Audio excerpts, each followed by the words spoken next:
So ang video na ito ay naiba mula sa pinaggagawa ko, hindi siya review ng movie or teleserye or satire kagaya ng Honest Trailers. Seryoso ito at nakakatabalo ng puso yung tungkol sa topic na i-cover ko. So ang video na ito ay para bigyan ng appreciation ang isang writer sa GMA na si Zuzet Doctolero. Napapaisip kayo kung bakit gusto ko gawin ito, masyadong random or parang wala sa lugar, pero gusto ko lang ibigay ang aking parang appreciation sa kanya bilang writer mula sa nakikita kong tweets sa kanyang social media. So kung alam nyo, si Doctolero para sa akin ay isang magandang concept writer mula pa lang sa idea na napoprovide niya sa mga ilang teleserye, like mula sa idea pala ng Maria Clara Tibara at ang dalang impact nito sa bansa, at isa rin sa S-tier rank shows na nagustuhan ko ay yung alias Robin Hood. Maganda sila, pero pag pinanood mo ang palabas, doon mo masasabi yun. Honestly, sa totoo lang, ang dami-daming basher sa mga writers na ito. Nakakala mo nang pinapanood ang mga gawa nila. Like, nung time na lumabas yung alias Robin Hood, ang dami-daming backlash tungkol sa ginaya raw nila yung DC show na Arrow. At dito mo makikita yung mga ilang pagkabobo ng mga ilang tao dahil sa response ni Doctolero dito. Para sa akin, kahit hindi naman siya gumawa ng response or dependa nitong alias Robin Hood na palabas niya, bobo pa rin yung mga ilang tao. Para sa akin, parang ako lang ata parang small majority lang yung nakakaalam ng logic tungkol sa fair use, hindi fair use, public domain tungkol sa character na Robin Hood. At mula sa mga ilang comments nito, pag-isipan nyo kung pinanood ba nila yung buong alias Robin Hood or yung Arrow man lang. I mean, tingnan mo yung comment na ito. One day din, may pinagtatanggol siyang show na The Cure.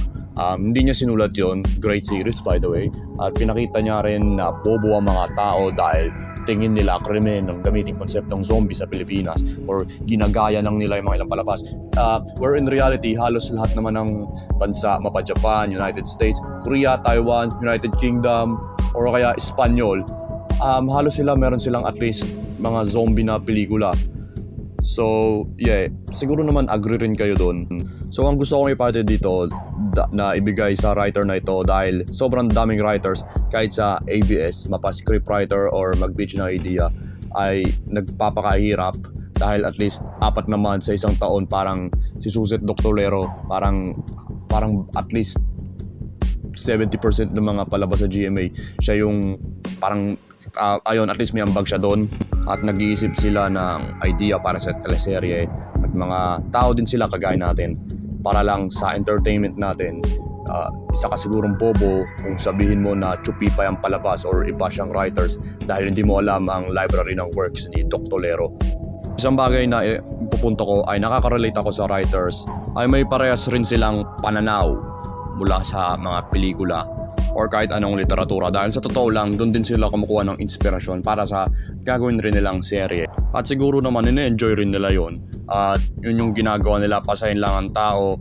At ako naman ay may sama ng loob sa mga bashers na ito. Nakakala mo naman pinapadong palabas nila at may karapatan na gawin na yun. Para sa akin, kung basher ka naman pero at least pinanood mo yung palabas at nagbibigay ka ng constructive criticism, like, ito may mali ito, pero at least aminin mo, pinanood mo yung palabas, or kahit sabihin mo na hindi maganda yung palabas, pero basta may matino ka masasabi dahil napanood mo yung palabas at mga ganon. So at least kung meron kang constructive criticism, at least napanood mo yung palabas at hindi ka isang bulag na basher na nagsasabi ng kung ano ng negatibo, akala mo naman pinanood yung palabas.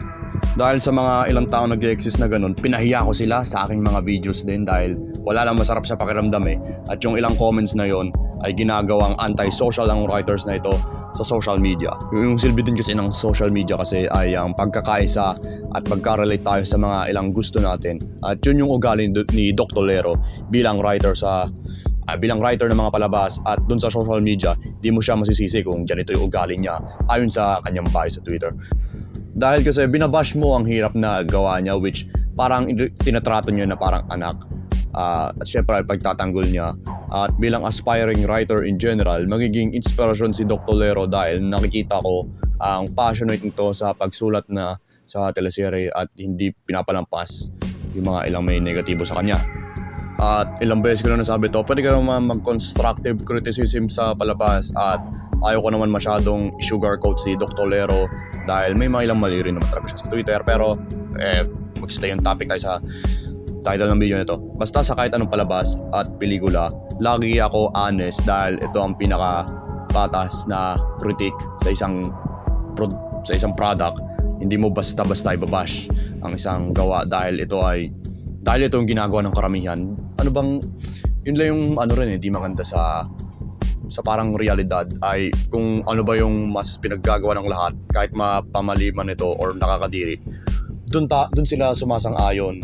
At sa totoo lang, sabihin ko lang sa mga ilang tao, panoorin nyo yung mga ilang palabas at i-enjoy nyo. Hindi ko naman kayo pinipili, pero kung ayaw nyo, edi wag nyo naman i-bash yung mga ilang writers dahil yung mga nakikita mong memes sa social media. At hindi naman ibig sabihin nun nagiging negatibo kung merong memes sa social media tungkol sa mga palabas like yung alias Robin Hood or Batang Quiapo, ganun man. So in conclusion, inspirasyon ka Dr. Lero bilang passionate sa concepts ng palabas at ang paglaban sa mga bulag na bashers na hindi naman talaga pinapanood ang gawa mo ayon sa nakikita ko. Para naman din sa at least kinikritik ang palabas at pagpunto ng maling bagay sa palabas pero ini-enjoy pa rin yung produkto like si Nico David or Power Nico David at saka ako pa magbigay pa kayo ng examples na ilang matitinong nanonood talaga ng mga teleserye at binibigyan ito ng mga ilang reviews. Kailangan marami pa talaga kagaya natin at kailangan rin maintindihan ng Pinoy kung ano bang talagang ibig sabihin ng constructive criticism.